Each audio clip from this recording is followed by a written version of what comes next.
जिस मौका पर अहले सुन्नत के तमाम उलमा अक्सरियत जो है चुप है, जो सलाउद्दीन अयूबी के किस्से सुनाते थे, जो उसके अलावा मोहम्मद बिन कासिम के जो है बहादुरी के किस्से सुनाते थे, वो आज बिल्कुल मुकम्मल तौर पर चुप है, एक लफ्ज़ भी नहीं निकाल रहे।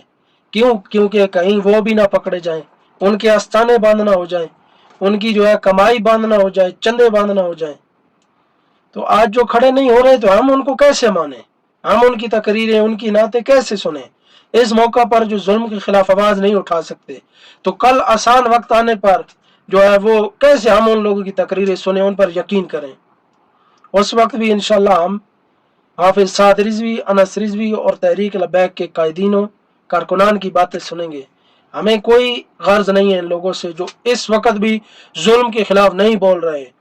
चलो सियासी पार्टी को अलग कर दें, इंसानियत तो आपके अंदर है। हजारों लोगों का कत्लेआम हुआ मुरीद की सरजमीन पर, लाशों को जलाया गया, बख्तरबंद गाड़ियां चढ़ाई गई, नदी नालों में लाशें फेंकी गई, लेकिन फिर भी आपको अफसोस नहीं। आप गैर सियासी हैं। क्या बताएं कि अंबिया कराम ने सियासत नहीं की, मस्जिद में बैठकर सियासत की, औलिया कराम ने नहीं की, खुलफाए राशिदीन ने नहीं की, या वक्त के मुजद्दिदों ने नहीं की। उन्होंने गलत को गलत नहीं कहा, जुर्म को जुर्म नहीं कहा, दहशतगर्दी को दहशतगर्दी नहीं कहा। तो आप कैसे गैर सियासी हैं फिर?